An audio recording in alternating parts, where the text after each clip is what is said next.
triangles are different from congruent triangles. Why? Because congruent triangles mean that they're the same shape and the same size. But similar triangles, though, it's different because they are the same shape but different sizes. We can see this with the two triangles here, ABC and PQR. So we have from A to C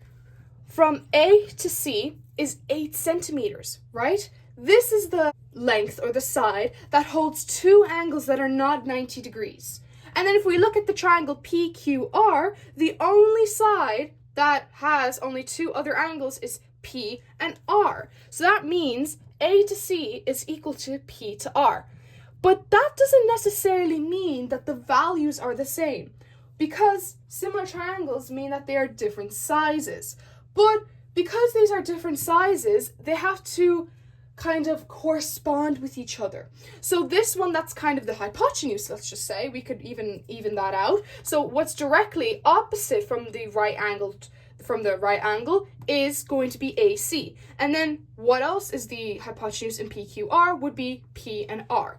So we could look at also A and B, for example. So the length of AB, what would be the equivalent of that? Well, what would correspond with this would be Q and R.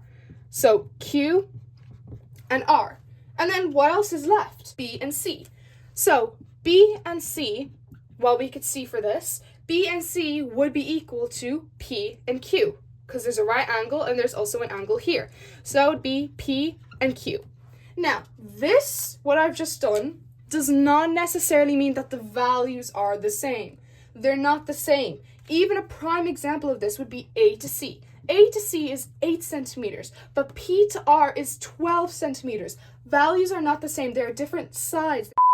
Or how could this even be relevant in like exam questions or things like that? So they could just simply pop an X anywhere and say solve for X. And how exactly do you do that? Well, you essentially do out this whole method. Correspond with which length corresponds with the other. As mentioned, for example, the length of B and C is equal to P and Q. So we know that these two correspond with each other. So I'm going to fraction it. So the length of B to C is equal to P to Q. I know what the actual value of B and C is, which is 6. But I don't know the value of P to Q, okay? I'm going to let that equal to two corresponding lengths that are, like, that I know of. The only two lengths really is A and C and P and R. But one thing, when you're doing this method out, I started with the triangle ABC. So that means when I'm letting it equal to another side, I have to also start with the ABC triangle. So A to C is all over P to R.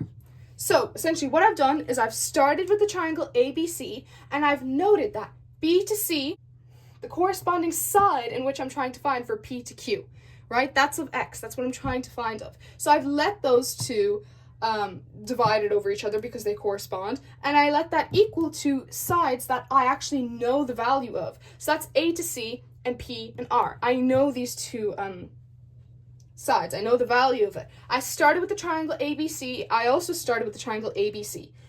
And then I ended with the triangle PQR. But if I start with the triangle of PQR, I have to also start with the triangle of PQR. So make sure your numerator and denominator, they like match up for both of the fractions. So then I can simply fill this in. So B to C, right? I know the value is 6.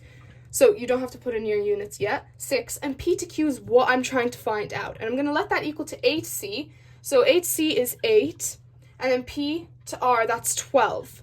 Now, I have two fractions that are equaling to each other. What am I going to do? Well, simply, you're going to cross multiply.